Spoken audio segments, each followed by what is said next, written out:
This tutorial is designed to assist you with the ScriptE app for the iPad. Let's start a new production. When you launch ScriptE, the iPad will appear as shown. Tap the plus button to add a new production folder. To delete a production folder, touch the ScriptE tab on the folder you want to delete and drag it to the trash can. Let's open a production folder. Simply tap on the folder. This will prompt the script view. Tap the Characters button at the bottom of the view to display the character list. Before you import a script, production will usually have provided you with a character list. If so, you should enter the character list prior to importing a script. If you don't enter the character list first, ScriptE will add the characters that have dialogue in the script and number them in order of appearance. You can also add, delete, and rearrange characters as needed.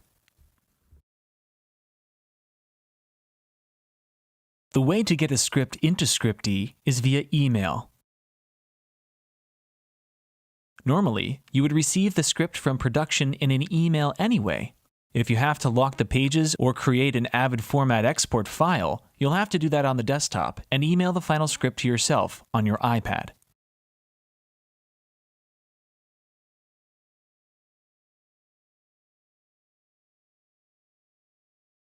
Once imported, revisions can be added. Only the scenes that were changed in the current version are affected. If a scene was changed in the current revision, the previous version of the scene is moved into the previous list, so you always have a history of the changes. To begin the breakdown process, simply tap a scene in the list to reveal the scene details. A lot of information was filled in when the script was imported, such as the page number, act, scene heading, and the script itself. You'll want to focus on the chronology line and perhaps the estimated time running line if you are doing a timing. When you imported the script, ScriptE calculated the eighths of a page for each scene with a minimum of 1/8 per scene, and based on the eighths of a page, ScriptE also calculated an estimated running time for each scene. As you can see, some of the fields provided are free-form text fields that you can fill in with whatever information you like. Slug, characters, extras, set, wardrobe, hair, makeup, props, effects, transitions, track, shots, wild tracks, editor notes, and O notes. To modify an existing paragraph, just tap on a paragraph in the list to put it into the script paragraph editing window and make the changes.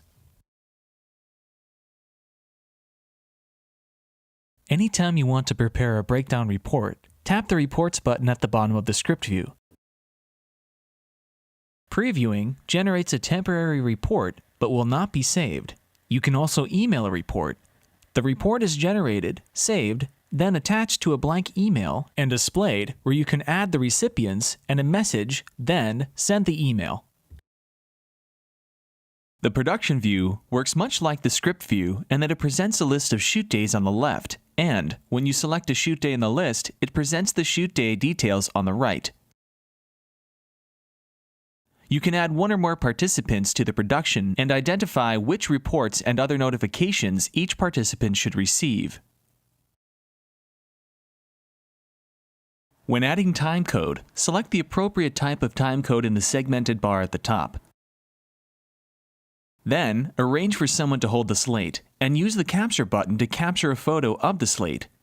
This will lock in the moment the photo was taken and the timecode at that moment. Next, type the timecode from the image into the boxes on the right and tap the Set button.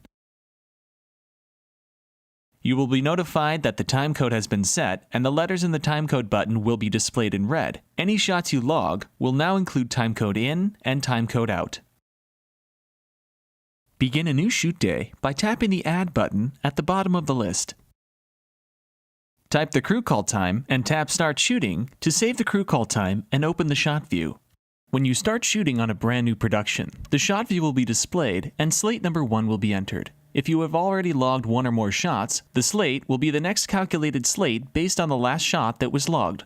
The final step before you are ready to log a shot is to add one or more cameras. If the default camera type is not correct, You can change it by tapping the flag at the top of the tube, where the camera type appears.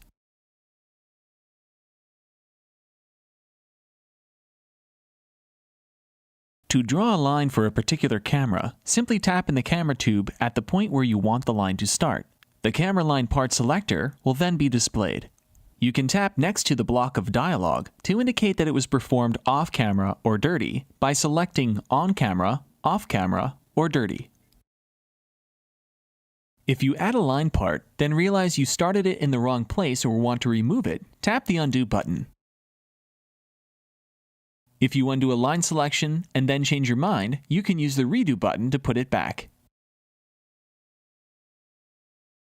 Tap the Take button to start a new take. If you just set up the shot, it will roll for take 1. The shot view will turn red and will be reconfigured to show more of the script section. Tap the Cut button to end the take. You can mark an individual camera as a circle or all cameras in the shot. Tap the Fave button to select an abbreviation from a pick list that you can configure to sum up the quality of the take. Next to the Fave box is a place where you can type a director note or comment about the take. In the middle of the shot view on the left is the Takes list. This lists the individual clips for this shot. The mode and setup apply to the camera, not to the specific take or clip. So, if you change the mode or setup, the change will be applied to all takes. All other information from this point down in the view applies to the specific take or clip. Tap the New button to start a new slate. The cameras will be removed, but the scenes will remain. You can record 2 types of action notes that will appear in the left margin of the script view. An action note can be attached to any type of script part, such as action or dialogue. If you tap in an action paragraph or dialogue, the cursor will appear at that point, and the action button will be enabled. You can also indicate that a bit of action was omitted. There is nothing to type when you omit an action because you are simply indicating that it was omitted, not changed. To add an alternate dialogue note, select the word or phrase of dialogue that was spoken differently, then tap the alternate dialogue button. To add an omitted dialogue note, select the word or phrase that they left out, then tap the Omit Dialogue button. Omitted dialogue is similar to omitted action in that the character simply didn't say part of their dialogue. An omitted dialogue note will be added to the right margin. There is nothing to type since the dialogue was simply omitted. To modify the omitted dialogue note, tap in the left half of the note in the margin. Modifying the script is a 2-step process. Tap the Modify button to begin the process. At this point, you should be sure the correct character is selected and the new dialogue is correct. Modifying the body of the script cannot be undone and should only be done with producer approval. If you are modifying more than one dialogue block, it's best to make changes from the top of the script down. The Modify button allows you to physically modify the script by selecting the action paragraph or dialogue paragraph into 2 separate paragraphs and inserting this new dialogue between them. The script will be modified, and an omitted dialogue note will be added for all the takes that were not marked, indicating that this new dialogue wasn't spoken in those particular takes. While in the shot view or in the production view, where you see the results of a particular day of shooting, you can reload the cameras and sound. The camera rolls that have been used are shown on the left. The current camera roll for each camera type that has been used during the shoot is shown in the list on the right. If you use this view at the start of the shoot to preload the camera rolls for each camera type, the lists will be blank. To add a camera roll for a particular camera type, first tap the camera button in the lower left and select the camera body from the pop-up list. To reload a particular camera, simply tap the Reload button for that camera body in the list on the right. The roll number will be incremented, the new roll created in the list on the left, and the new roll will be set as the current roll. After you complete shooting for the day, you can review your information in the production view. All of your shots, takes, and clips for the day are listed under the Slates tab. If the shoot's day details aren't visible, tap the appropriate shoot day in the list on the left. The list of all the scenes that were included in the shots for the selected shoot day are displayed under the Scenes tab. A scene can be credited here by tapping the Credit button, or a scene can also be credited by tapping the 1/8 credited button in the Scene view. Across the top of the view is the scripted eighths and estimated running time, so you know the total that needs to be credited. You can also manage setups, wild tracks, notes, and time. ScriptE includes numerous reports and various ways of previewing, saving, and emailing them. Tapping the first of the 2 participants button in the Lunch Reports section will generate the partial progress report. Tapping the 2 participants button in the Daily Reports section will prepare all the reports that have been flagged for the participants to receive. You do not have to check any of the checkboxes next to the reports. Only those reports that are flagged for 1 or more participants will be created. The needed reports will be generated, saved, then attached to individual emails for each participant. Tap the Reports button to open the Production Reports Selections view. Make the desired selections and choose an action in the lower right. Previews will be generated and displayed in succession. If you are ready to export your reports, select Email and choose your recipients. This completes the tutorial. Thanks for watching. For more information, please visit ScriptEsystems.com.